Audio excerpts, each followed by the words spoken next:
नमस्कार दोस्तों, मेरा नाम है डॉक्टर द्वैपायन घोष। मैं am a senior consultant laparoscopic and general surgeon और मेरी प्रैक्टिस गुड़गांव शहर में है। मेरी ये चैनल है all about laparoscopy and laser, इसमें आपका स्वागत है। आपको और आपके परिवार को चैत्र नवरात्रि के अवसर पर हार्दिक शुभकामनाएं और हम आशा करते हैं कि आपके आने वाले साल आपके लिए मंगलमय हो। आज हम एक थोड़े से डिफरेंट टॉपिक लेके आए हैं डिस्कशन के लिए। नॉर्मली हम यहाँ पे लैप्रोस्कोपिक सर्जरी के बारे में डिस्कस करते हैं। आज हम थोड़ा सा हट के डिस्कस करेंगे अबाउट वेरिकोज वेन्स। ना वेरिकोज वेन्स में जो ये नसें होते हैं, पैर के नसें फूल जाते हैं, खड़े खड़े पैर के नसें फूल जाते हैं, पैर में भारीपन महसूस होते हैं। इन सब में जो दिक्कत जो होती है, इसमें पहले हम ऑपरेशन करते थे कट लगा के, थाई के जो होते हैं जांघ के ऊपरी भाग में एक छोटे से कट लगाते थे 3-4 सेंटीमीटर के, उसके थ्रू नस को एक्सेस करके नस को बांधते थे और जो छोटे छोटे नसें नीचे के होते थे उनको अलग से निकाले जाती थी। आजकल ये जो टेक्निक है इसको हमने लेज़र से रिप्लेस किया है। हम लेज़र से जो आपका वेन्स होते हैं उसको हम जला देते हैं और जो छोटे छोटे नसें जो साइड में दिखाई देते हैं उनको हम इंजेक्शन स्क्लेरोथेरेपी के ज़रिए उसको हम एब्लेट कर देते हैं। तो वेन्स एब्लेट कर दिया जाता है, partly with laser and partly with injection sclerotherapy. तो I am sharing a small video side by side along with आप। मेरे साथ साथ ये वीडियो आपके चलते रहेंगे, आप देख पाओगे इस वीडियो को। इसमें आप देखोगे कि we have already started, we have access the vein. ये पैर में इस साइड पे जहाँ आप देख रहे हो, इस साइड पे जो वेन होते हैं इसको हम बोलते हैं ग्रेट सैफिनस वेन। इस ग्रेट सैफिनस वेन से परफोरेटर्स, छोटे छोटे परफोरेटर्स निकलते हैं जो घुटने के ऊपर भी होते हैं, घुटने के नीचे भी होते हैं। जो ये घुटने के ऊपर वाले परफोरेटर्स होते हैं थाई में होते हैं, घुटने के नीचे जो परफोरेटर होते हैं 3-4 लेवल पे होते हैं। कहाँ कहाँ होते हैं ये वेनस डॉपलर स्टडी करके हमको मार्क करना पड़ता है। ऑपरेशन से पहले हमको ये अलग से मार्क करके चेक कर लेना पड़ता है कहाँ कहाँ है, so that we can deal with them effectively during the time of surgery. तो आप देखोगे इसमें that we have already started with the venous access and हमने आपके ये जो जिसको हम ग्रेट सैफिनस वेन बोलते हैं, इसके अंदर हमने एक छोटा सा कैनुला डाला है। कैनुला डाल के हमने इसको एक्सेस किया है और हमने एक लेज़र फाइबर अंदर डाल रखा है। ये जो लंबी सफ़ेद वाली ये देख रहे हो, ये एक लेज़र फाइबर है।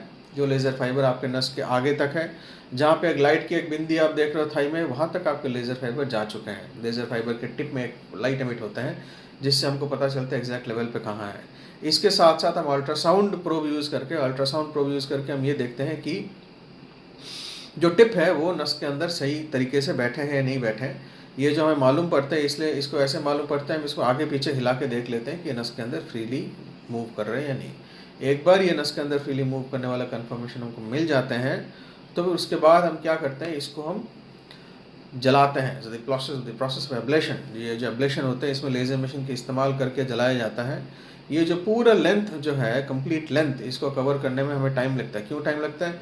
क्योंकि एक एक सेंटीमीटर का डिस्टेंस कवर करने के बाद हमको ब्रेक देना पड़ता है। एक सेंटीमीटर कवर करने के लिए हमको 5 से 6 सेकंड का टाइम मिलते हैं। उसके बाद हम ब्रेक देते हैं और फिर हम धीरे धीरे आगे बढ़ते हैं। हमको मशीन का सेटिंग भी चेक करनी पड़ती है, कहाँ तक हमने पहुँचा है वो भी चेक करने पड़ते हैं।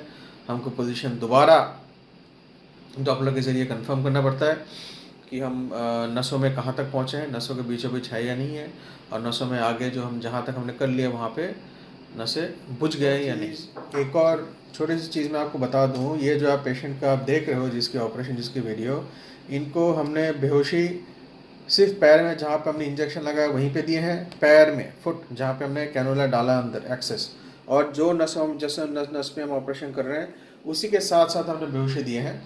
बाकी पेशेंट जगह में है, पेशेंट के पीठ में सुई लगा के बेहोशी नहीं दी गई है। फ़ायदा क्या है कि हम सिर्फ उसी जगह पे सुन किया है, हम पट्टी बांध देंगे पेशेंट की और पेशेंट हमारे साइड से चल के ऑपरेशन थिएटर के बाहर जा सकते हैं। हम ऐसे भेजते नहीं हैं, उनको हम लेटा के ही भेजते हैं पट्टी बांध के।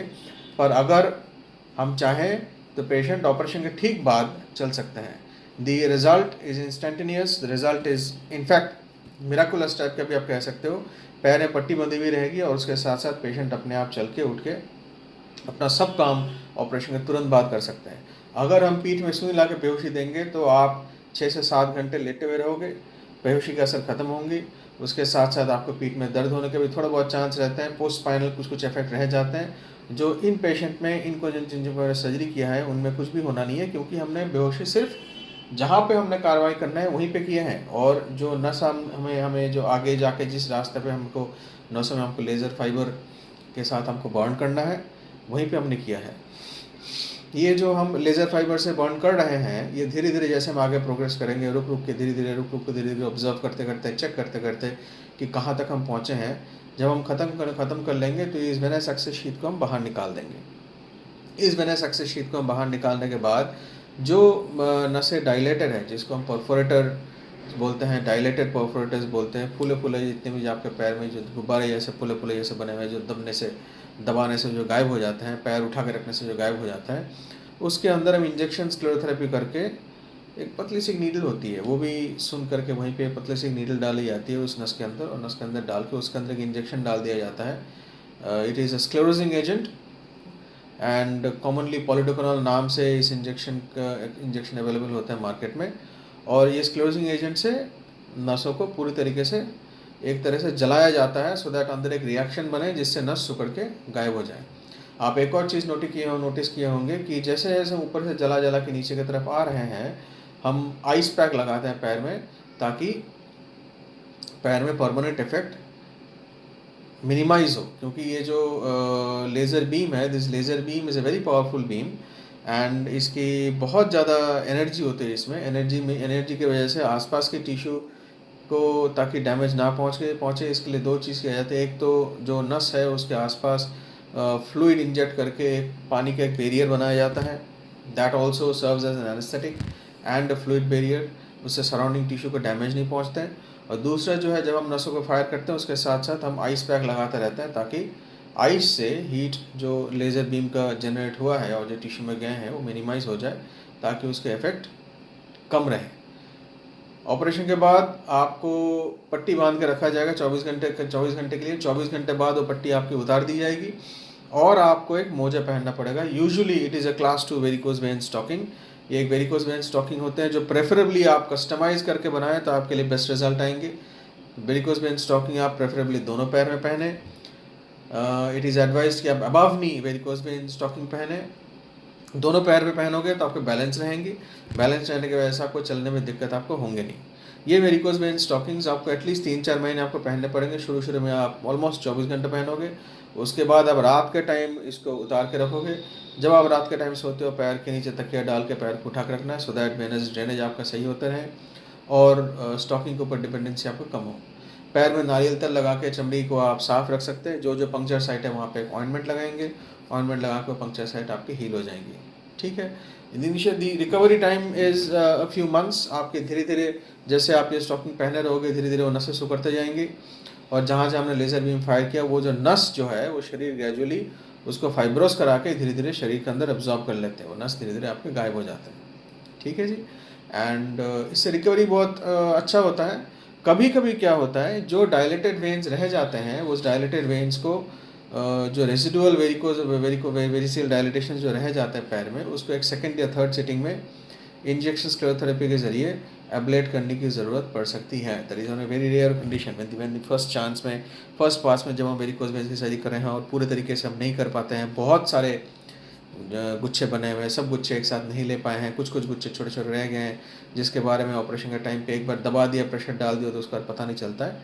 सम residual varicosities may have to be dealt in a separate manner in a separate setting. हर एक केस में होता नहीं है, कुछ केस में होता है। आई होप कि इस वीडियो में देख के आपको बहुत सारे इन्फॉर्मेशन मिले होंगे, बहुत सारे सवाल आपकी होगी। सवाल आप कमेंट सेक्शन में छोड़ सकते हो, जब हमें टाइम मिलेंगे उसके हम जवाब देंगे। And wish you all the very best. Thank you.